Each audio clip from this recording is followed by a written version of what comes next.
Bonjour, bonjour à tous. Nous sommes heureux de vous retrouver dans notre semaine de prière en ligne qui démarre aujourd'hui. C'est un plaisir pour nous de partager avec vous donc ce thème connecté avec Christ. Et nous voulons pendant toute cette semaine cheminer avec le Christ qui se retrouvera en relation avec d'autres personnes. Et cette aventure nous permettra de voir en quoi cette connexion avec le Christ a été bienfaisante, d'une part pour ces personnes, mais aura aussi un impact pour nous aujourd'hui parce que le Christ demeure notre modèle par excellence. Je vous invite pour ce faire à ce que nous puissions écouter donc cette lecture qui nous sera faite avec un homme ou même des hommes où le Christ va être en connexion. Prêtez attention. Jean 18, verset 10. Simon-Pierre, qui avait une épée, la tira, frappa le serviteur du souverain sacrificateur et lui coupa l'oreille droite. Ce serviteur s'appelait Malchus. Luc 22, verset 51. Mais Jésus, prenant la parole, dit « Laissez, arrêtez ». Et ayant touché l'oreille de cet homme, il le guérit. C'est un passage que nous connaissons et qui se déroule donc dans le jardin de Gethsémani. Mais j'aimerais attirer votre attention sur un point important. Malchus se retrouve être avec un groupe d'hommes religieux, fanatiques, déterminés à pouvoir en découdre avec le Christ. Notez bien que Pierre, réagissant par l'émotion, ne sera pas moins fanatique que Malchus. Et dans son excès de zèle, prendra donc une épée pour couper l'oreille de Malchus. Jésus se retrouve en connexion avec deux hommes, l'un animé par des sentiments purement religieux et avec un disciple qui est surexcité et qui agit donc dans l'émotion.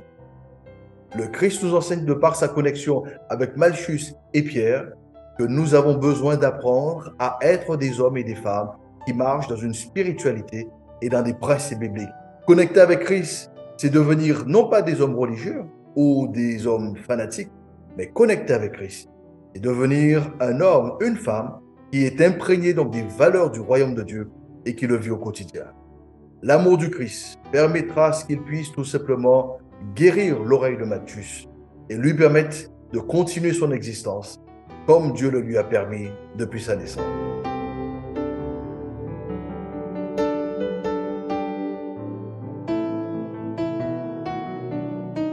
Fort et bien donc de cette méditation, je vous invite à inclure dans ce temps de prière pour aujourd'hui ces deux sujets.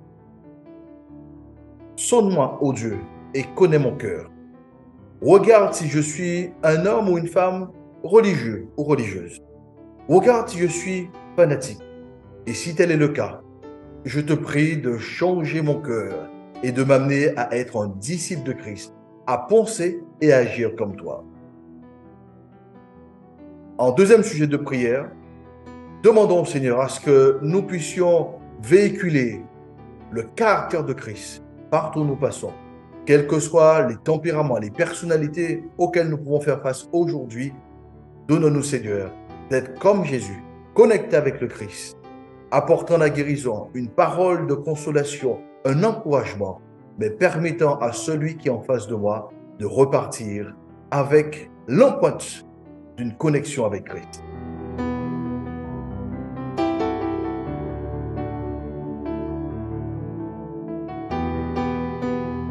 Pour l'appel à l'action, je vous invite à ce que vous puissiez prendre un temps pour appeler une personne entre 5h, 9h ou l'heure qui vous convient. Il est important donc de fixer une heure précise ayant choisi une personne bien déterminée que vous appellerez. Et je vous invite à prendre le temps d'échanger donc avec cette personne pour lui dire que j'ai besoin que tu pries pour moi afin que pendant cette journée, que je reste d'une part connecté avec le Christ et que d'autre part, que je puisse véhiculer le caractère de Christ partout où je passerai. Et croyez-moi, Dieu est fidèle et juste pour entendre la prière des saints. Et vous aurez l'opportunité de témoigner en quoi, effectivement, cette connexion avec Christ a fait toute la différence. Dans le cadre de cette semaine de prière, nous vous attendons à l'EEG des Abîmes derrière le stade le mercredi 26 avril de 9h à 11h pour une réunion d'intercession Et le vendredi 28 avril de 19h à 23h pour une veille de prière et de témoignage. Voilà, nous sommes donc arrivés à la fin donc, de notre premier rendez-vous pour cette semaine de prière connectée avec Christ. Nous vous souhaitons de passer une excellente journée. Rendez-vous demain pour la suite de cette belle aventure connectée avec Christ. Restons vecteurs de vie.